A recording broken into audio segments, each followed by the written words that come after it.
ये कमरा है एक सेक्स वर्कर का।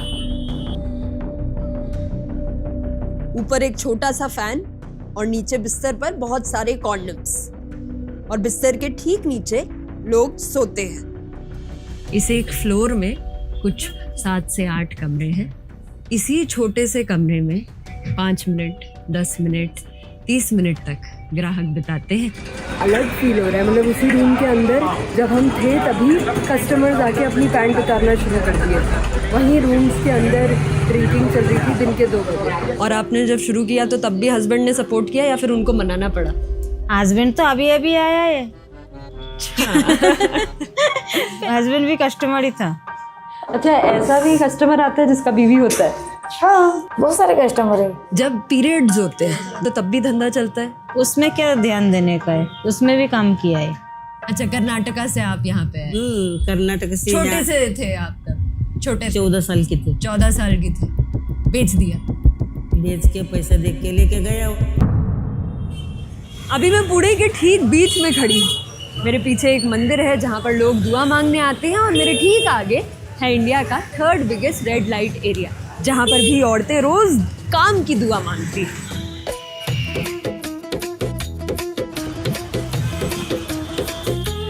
रोलिंग। जब ग्राहक आता है तो कभी बोलता है कि मैं कॉन्डम नहीं पहनूंगा? बोलते हैं तो मैं हाँ बोल के ऊपर लेके जाके कंडम लगा देती हूँ। अच्छा, ऐसा भी कस्टमर आता है जिसका बीवी होता है? हाँ, बहुत सारे आते हैं, बहुत सारे कस्टमर है। और कुछ ऐसा कस्टमर भी होता है जो रिपीट होता है, बार बार आता है? 17 सालों से एक ही कस्टमर आता है, एक है कस्टमर 17 सालों से। वो मैं किसी के पास गया है ना कुछ, हर गुरुवार और संडे हफ्ते में 2 बार आता है। अरे वाह। 17 साल हो गए। तो क्या कभी ऐसा भी होता है कस्टमर दोस्त बन जाता है?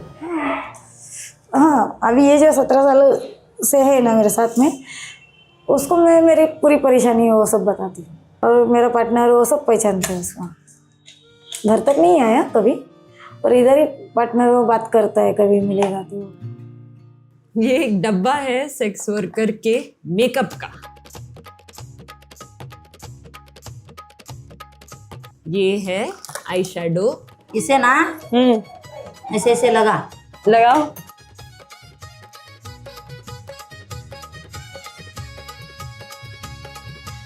ये है आईलाइनर। आंख बंद कर दोनों। मेरे को नहीं दिख रहा। नहीं, तू चुपचाप बैठ, मैं लगाती हूँ। ज्यादा बड़ा हो गया, ये बड़ा हो गया, ये भी बड़ा कर देता हूँ। अरे मेकअप अच्छा होता है। अयो बाप रे, मैं क्या करूँ मैडम, बड़ा हो गया।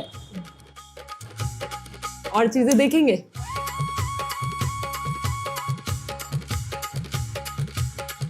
आप नहीं लगा सकती?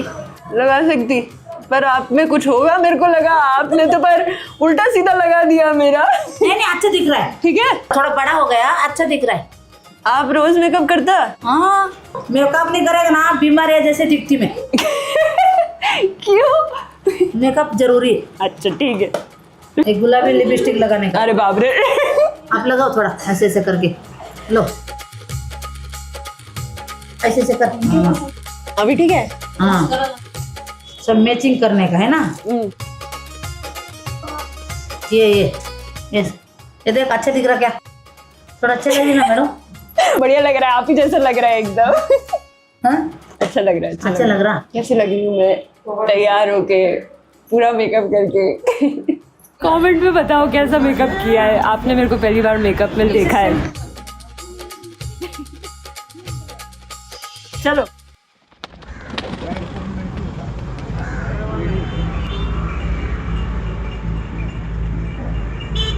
हजारों सेक्स वर्कर्स यहाँ पर इसी गली में काम करती हैं। अभी मेरे सामने लाइन से दीदियाँ खड़ी हैं, अलग अलग एज ग्रुप्स की, अलग अलग वाइब्रेंट कपड़े पहने, सब फोन में लगी हुई है। कोई जो है लूडो खेल रहा है और कोई रील्स देख रहा है। और जब भी एक कस्टमर उनके पास आता है तो सबसे पहले वो यही पूछती है, कितना है तेरे पास? ऐसी वीडियो को पावरफुल बनाने के लिए साउंड बहुत ज़्यादा ज़रूरी हो जाती है। इसके लिए मैं यूज करती हूँ एपिडेमिक साउंड, जो एक बहुत ही इजी टू यूज प्लेटफॉर्म है किसी भी क्रिएटर के लिए। यहाँ पर रियल आर्टिस्ट के 50,000 से ज्यादा प्रीमियम ट्रैक्स और 2 लाख से ज्यादा साउंड इफेक्ट्स मिलते हैं। और यहाँ पर जो म्यूजिक है ना, वो कम्प्लीटली रिस्ट्रिक्शन फ्री होता है। तो मैं अपनी स्टोरी के इमोशन और फील के हिसाब से यहाँ पर साउंड ढूंढ सकती हूँ। अच्छा, एपिडेमिक साउंड का एक अडैप्ट फीचर है जो मुझे फ्लेक्सिबिलिटी देता है कि मैं एआई की हेल्प से ट्रैक के डिफरेंट सेक्शंस, मूड और एनर्जी को अपने एडिट के फ्लो के अकॉर्डिंग ट्वीक कर सकती हूँ। और एपिडेमिक साउंड के टूल्स की वजह से साउंड डिजाइनिंग का प्रोसेस काफी एफर्टलेस हो जाता है। ओवरऑल ये मेरी वीडियोस को और ज्यादा इंपैक्टफुल और पॉलिश्ड बना देता है। अगर आप भी अपनी वीडियोस को नेक्स्ट लेवल पे ले जाना चाहते हो तो do check out the link in our description and use my discount code KKCreate50, जिससे 3 महीने के लिए आपको मिलेगा 50% ऑफ। कैसे डिसाइड होता है कि कितना टाइम देंगे, कितने पैसे देंगे, ये सब चीजें क्या लड़की डिसाइड करती है या ग्राहक डिसाइड? नहीं, लड़की सब कुछ डिसाइड लड़की करती है। मैं कस्टमर देख के वो पैसा मांगती है ना, कौन सा कस्टमर को पास पैसा है वो हिसाब से ही पैसा मांगती है। जब लोग आता होगा उसको लगता है जो मांगना है मेरे को मिल जाएगा, ग्राहक बोलता होगा कि जो चाहिए मेरे को नहीं, मिल वैसा जाएगा। नहीं, सब चीज का प्राइस होता है। हाँ, वो नीचे ही पूछता है वो कितना लेगी, तो मैं बोला 350, तो बोला ओपन करके देगी, तो मैं सीधा बोलती हूँ 500 रुपये देगा, तो आती हूँ। एक हाँ बोलता है, एक नहीं बोलता है, ऐसा होता है ना। मुंह में लेने का 2000 रुपये लेते हैं, पर हम नहीं करते, घर में नहीं करते, बाहर कौन करेगा? क्यों नहीं करते? किस मेरे को अच्छा नहीं लगता, पसंद नहीं आता कि मैं किसी को नहीं देती जल्दी। मेरा आदमी है, वो पार्टनर है, इतना लेने की कोशिश करता है, नहीं देती। जो अपने दिल को अच्छा लगता है वही करो ना। यहाँ पर गलियों के नाम भी सेक्स वर्कर्स के नाम पर है। अभी हम हैं मरगी गली में, जिसका नाम पड़ा मरगूबाई कामले के ऊपर, जो पहली सेक्स वर्कर थी यहाँ पे आने वाली।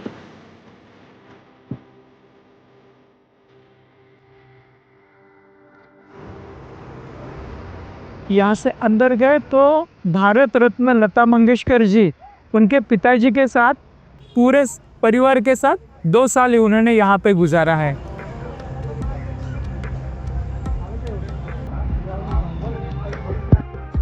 आज भी यहाँ पे कई सारी म्यूजिक इंस्ट्रूमेंट्स की दुकानें दिखेंगी।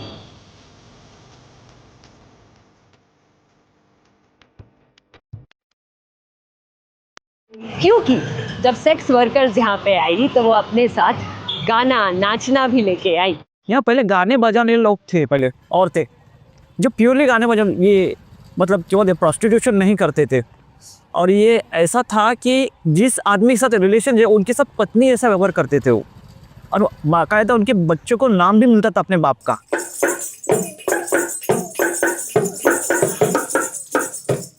मैंने के लिए क्या ये खरीदा आपने, बनाया आपने? नहीं, पहला जी लोग का बनाए नहीं है। हाँ, वो लोग मरने के बाद ये हमको आए ले। ये किसको देगा फिर? क्या और पीछे भगवान किसको तो तैयार करके लेता ना।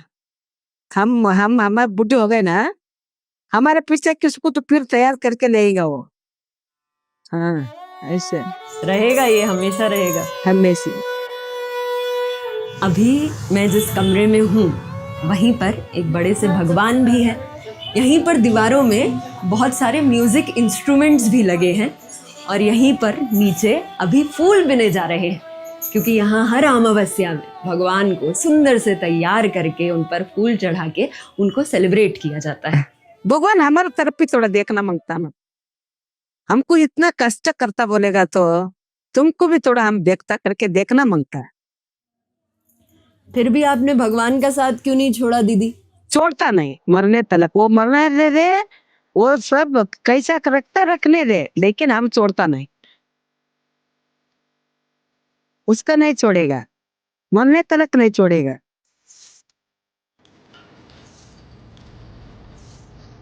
मूवीज में दिखाते हैं कि ऐसी जगहें गंदी होती है, साफ नहीं होती, पर अभी हम एक घर में हैं जहाँ पर सुंदर 5 रूम्स हैं।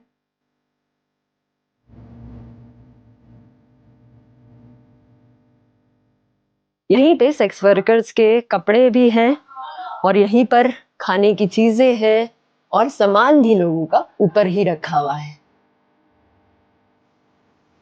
ये कमरा ऑफिस भी है और ये कमरा घर भी है। इसी कमरे में सिर्फ धंधा नहीं चलता, कहानियां भी लिखी जाती हैं। एक बकेट में पानी के अंदर गुलाब रखे हुए हैं। सिलेंडर में जैसा खाना हम लोग खाते हैं वैसा ही बन रहा है।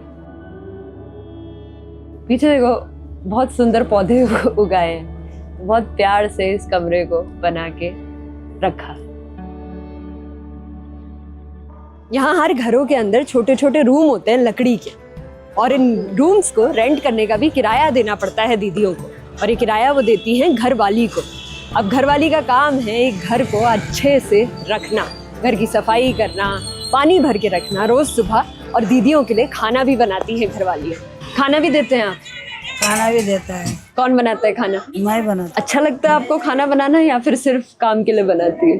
काम के लिए नहीं, अच्छा लगता नहीं। अभी लड़की लोग बाहर रुके गए, वो लोग खाना बनाते बैठेगा तो उनका कस्टमर चले जाएगा, इसके लिए मैं बनाता। जब आप कर्नाटका से यहाँ पे आए तो आपका शुरुआती दिन कैसा था? शुरुआत का दिन थोड़ा तकलीफ हो गई, बहुत मुसीबत था। होटल में पहनने का कपड़ा नहीं था, और कपड़े पड़ गए था, हालत बहुत बेकार था। होटल में 3 महीना बच्चे छोड़ के आए। कभी आप अपनी बहन या बेटे को यहाँ पे लेके आई? नहीं मैडम, अभी तक कुछ भी ऐसे नहीं मालूम पड़ा ना, वो लोग की जज जाते, अभी तक नहीं, कभी भी नहीं। एक शब्द जो आपने यूज किया वो था इज्जत, कि अगर यहाँ पे लाओगे तो इज्जत नहीं रहता। ऐसा क्यों बोला दीदी? हम ये काम करते बोले नहीं इज्जत देते, कौन भी इज्जत देता नहीं मैडम। कितना पुराना है दीदी ये घर? ये बहुत पुराना है, मैं यहाँ के अभी 50 साल होने का। अभी कितनी लड़कियां होंगी दीदी? एक घर में कितनी लड़कियां रहती हैं? ये क्या है, 10-12। अभी 10-12 लड़कियां रहती हैं। और ये जो रहते हैं यहाँ पे लोग, वो किराए में रहते हैं? किराए में दिन भर धंधा करके रात को सो जाएंगे। दिन भर धंधा करेंगे, रात को सो जाएंगे। कोई रात को करता है। ऐसा भी होता है कि क्लाइंट कस्टमर आता है, झगड़ा करता है, झगड़ा भी हो जाता है, फिर बाद में एक ही हो जाता है। और आप, ऐसा नहीं होता कि आप उनसे थोड़ा सा लेती हैं पैसा घर चलाने के लिए? पैसा कौन 30 रुपये देता, कोई 50 देता है। 1 घंटा रहेगा 200 देता है, आधा घंटा रहेगा तो 100 देता है।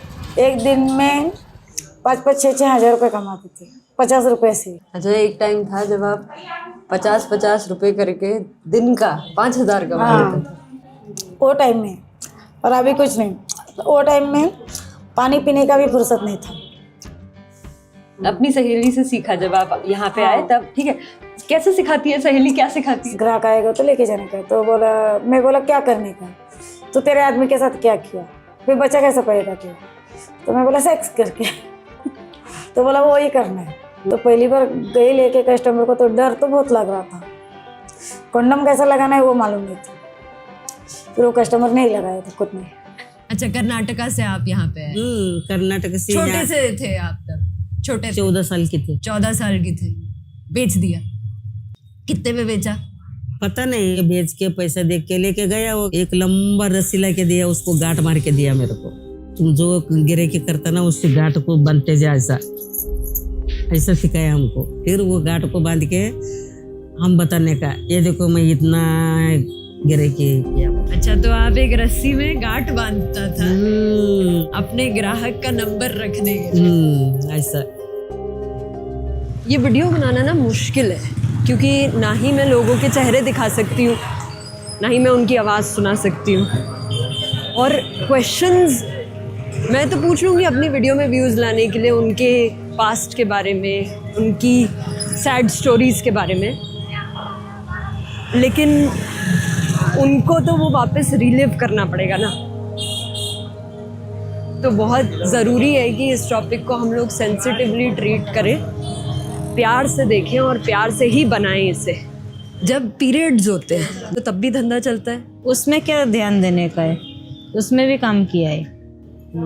तब क्या बोलता है ग्राहक? कुछ बोलता है उसमें? ग्राहक को पता ही नहीं चलता है, पता चलेगा तब ना। दारू का क्या सीन रहता है? लड़की को दारू पीनी ज़रूरी हो जाती है इस काम के बीच? हाँ, कस्टमर आते हैं ना, 1-2 घंटा बैठने वाले कस्टमर रहते हैं, वो पीने वाले रहते, तो उनको पार्टनर चाहिए रहता है ना। तो फिर वैसे ही वो बोलते हैं तो पीने वाली रहेगी तो फिर मैं पैसा देता हूँ, नहीं तो फिर नहीं। वैसे ही करके ये थोड़ा थोड़ा करके आदत हो जाता है पीने का। क्या पीना पसंद है आपको? मैं बियर ज़्यादा करके पीती हूँ, बियर ज़्यादा पीते हो? Kingfisher strong. मैं स्ट्रांग हूँ ना, इसके लिए स्ट्रांग पीती हूँ। अच्छा, यहाँ पर जो काम करता है उसको बहुत सारे नाम होते हैं, है ना? कोई कुछ बोलता है, कुछ बोलता है। आप लोग क्या बोलते हो एक दूसरे को? क्या काम बोलते हो, क्या करते हो? लैंगिक कामगार मराठी में, क्या मतलब है इसका? वही जो इंग्लिश में बोलते हैं सेक्स वर्कर, हाँ, उसको ही मराठी में किया है। लैंगिक कामगार, कामगार मतलब कामगार, जो हम काम करते हम उसको मानते हैं कि वो काम है, तो इसके लिए वो कामगार। जैसे लोग काम करते हैं वैसा हम भी काम करते हैं, तो इसके लिए तो हम इंग्लिश में बोलते हैं ना, माई बॉडी माई चॉइस या माई राइट्स, ऐसा जो बोलते हैं ना, तो वही हमारा राइट्स है वो। हम चूज़ करते हैं हम कौन सा काम करना है, क्या करना है, क्या नहीं करना है। अच्छा, अब ये बोल रहे हैं माई बॉडी माई चॉइस, लोग ऐसे कहते हैं कि यहाँ पे तो जो लोग आए हैं वो ज़बरदस्ती लाए गए हैं, तो फिर इसको बंद कर देना चाहिए। फिर पहले के ज़माने में था जो 1900 वो टाइम में का वो था कि ज़बरदस्ती से लाते थे या भैला फुसला के लेके आते थे, काम पे लगाता वो ये करता वो करता। पर अभी के ज़माने में नहीं होता। अभी के ज़माने में ऐसा होता है कि मैं खुद ही काम करती हूँ, अभी कोई ज़बरदस्ती से आया हुआ कोई भी नहीं है। और ऐसा क्यों है कि समाज ने एक शरीर, औरत के शरीर को एक का हल्ला मचा रखा है? वही तो हमारा हम लोगों को ये है ना, बोलना है। वो बोलता है ना शरीर बिक्री, शरीर बिक्री, वो क्यों बोलना है?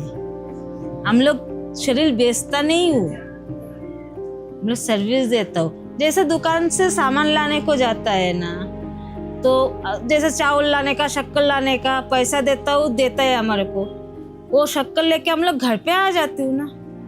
और हमारा पास जो आता है, हमारा शरीर से कोई एक अंश काट के उनको देता हो क्या, जो लेके जाओ बोल के? तो फिर हम लोग शरीर कैसे बेचा है?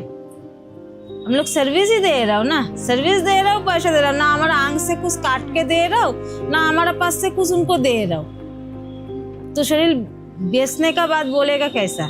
ये गलत है ना ये बात। देखते हैं लोग सेक्स वर्क को एज काम देखते हैं, काम की तरह देखते हैं। मतलब कौन से लोग हैं जो नहीं देखते? पुलिस देखती है, हॉस्पिटल देखता है, एजुकेशन। पुलिस भी नहीं देखता है, हॉस्पिटल भी नहीं देखता है, कोई भी नहीं देखता है। हॉस्पिटल में पेशेंट लेके जाएगा ना, एड्रेस पूछता है, तो बुधवार पेट बोलेगा ना, उस टाइम पे बोलते हैं ऊपर नीचे देखता है, एकदम पैर से सिर तक देखता है। देख के किसी को तो वो लोग तो मुंह टेढ़ा मेरा करके करते बैठते हैं। क्यों? बुधवार पेट में इंसान नहीं रहता है? इंसान रहता है ना, हम लोग भी इंसान ही हो ना, काम करके खाती हूँ। किसी का घर से चोरी मारी करती नहीं हूँ ना, किसी का घर से बुला के लेके आता हूँ। हम लोग, हमारा पास आता है, हम लोग सर्विस देता हूँ, पैसा लेता हूँ, चली जाती है। इतना ही है हमारा काम। वही काम का नज़र से देखेगा ना तो बहुत भला होएगा दुनिया को। एक बार तो ऐसा हुआ था, कम से कम हमको 20-25 लोगों को पकड़ के लेके गया था पुलिस ने, पुलिस स्टेशन में। सबको रात भर मारा, लकड़ी से, लात से, इससे उससे बहुत मारा हम लोगों को, सबको। पर उसमें से एक लड़की ऐसी थी, उसको मारते थे भी और सेक्स भी करते थे। और कम से कम 30-35 पुलिस ने उसके साथ सेक्स किया रात भर में। तो क्या हालत होता है? पुलिस का काम तो बचाना था। तो यही हाल होता है ना। और हमको कोई भी आया पुलिस, हाथ धोने का, जाने का, और उसको एक रूम में अलग से सेपरेट में रखा था। वो पुलिस उसको मारता था भी, पहला मारने का, फिर सेक्स करने का, बाहर निकलने का। खूबसूरत थी दिखने में वो लड़की, अभी नहीं है। क्योंकि इन गलियों में बहुत सारे इश्यूज हैं, इसलिए बहुत सारे एनजीओज भी हैं जो इन इम्पोर्टेंट इश्यूज में काम करते हैं। उनमें से एक एनजीओ है सहेली, जिनका पर्सपेक्टिव, जिनका एक्सपीरियंस, जिनकी बातें जानने अब हम चलते हैं। आ जाओ।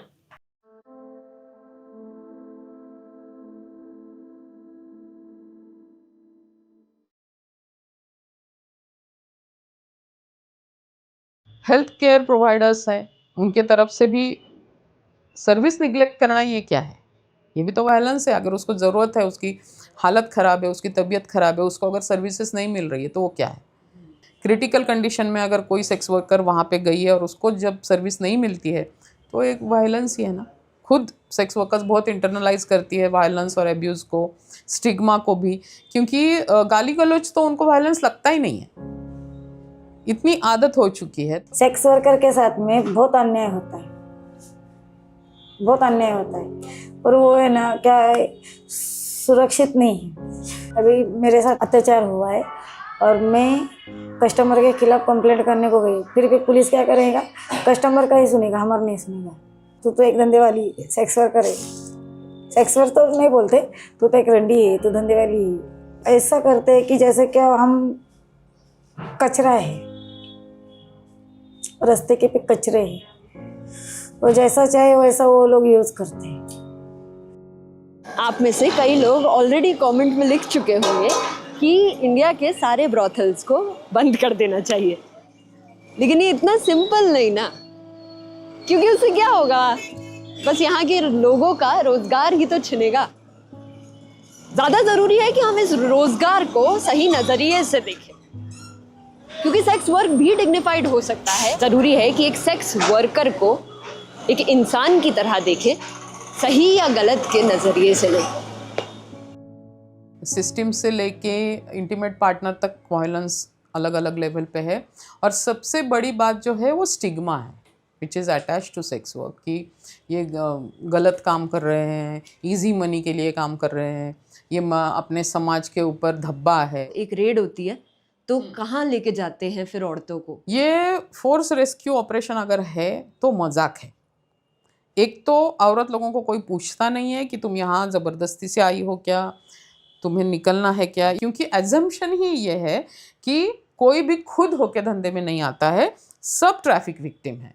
तो चाहे उसकी उम्र कुछ भी हो जाए, उसको ज़बरदस्ती उठा के लेके जाते हैं। लेके जाने के बाद मेडिकल होती है, उसमें से एज पता चल ही जाता है, तब तक उसको कस्टडी में रखा जाता है। वो उसको जो शेल्टर, जो करेक्शन होम बोलते हैं, उसमें रखा जाता है। अभी उसमें से और एक मजाक ये होता है कि चाहे कुछ भी उम्र की वो औरत है, उसको तब रिहा करेंगे जब उसका लीगल गार्डियन आएगा। अभी अगर वो 50 की औरत है या 40 की उम्र की औरत है और आप उसको बोल रहे हैं कि उसका लीगल गार्डियन, फैमिली मेंबर जो उसकी जिम्मेदारी लेगा वो आएगा। हमने कितने सारे बच्चों को, मतलब उनके जो 18 साल के ऊपर के लड़के हैं, उनको भेजा है गार्डियन करके।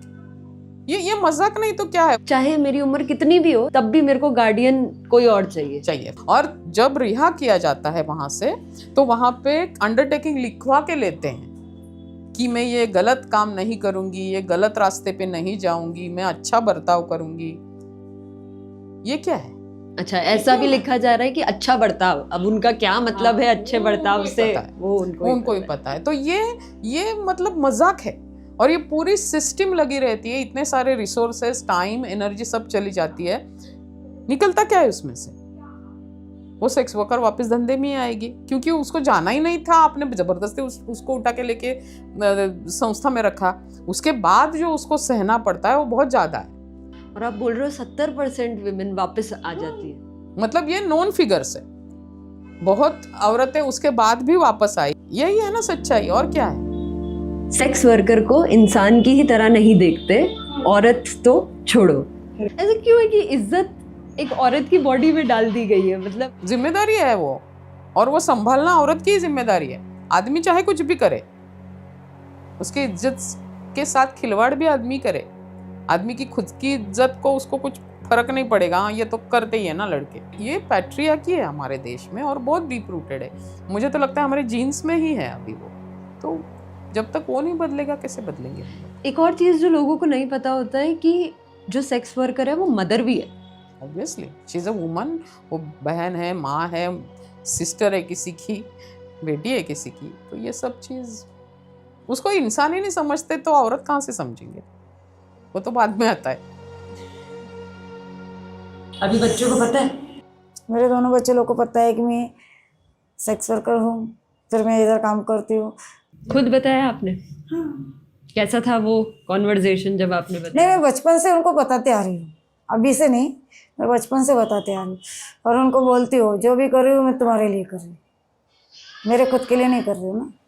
मेरे को खुद को लिए करना रहता तो मैं अभी किधर से किधर रहती, है ना। हाँ, मैं बताऊंगी मेरा लड़की को, किंतु धीरे धीरे उस टाइम पे अगर लड़की मान के लेगा तो ठीक है, नहीं माना तो भी ठीक है, तो बताऊंगी। तो उसको पता है कितना कितना कष्ट करके उसको माँ पैसा कमाता है, कितना कष्ट करके उसको माँ उन लोगों को पाल रहा है, पोस रहा है, सब पता है, किंतु उतना नहीं पता है जितना मेन चीज़ उसको मालूम नहीं है अभी।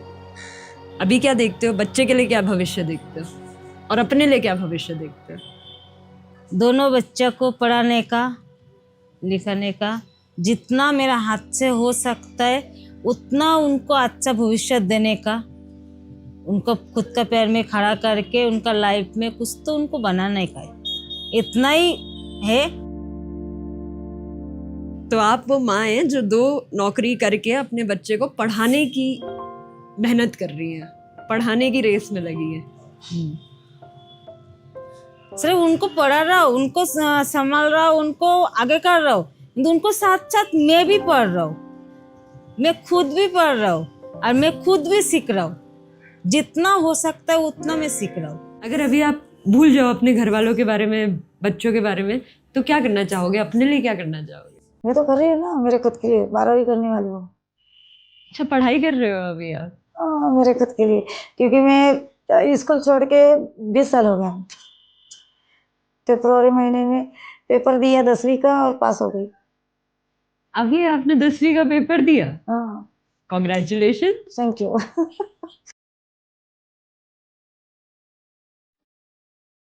आज इज्जत पे इज्जत को कुछ लिखना चाहती हूँ।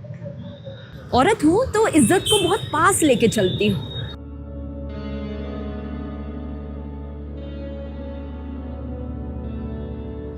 अपने कपड़ों, हरकतों, पैरों के बीच लेके चलती हूँ, पर फिर भी खफा हो जाती है इज्जत मुझसे, तो लोगों की नजरों में मैं इज्जत ढूंढती हूँ।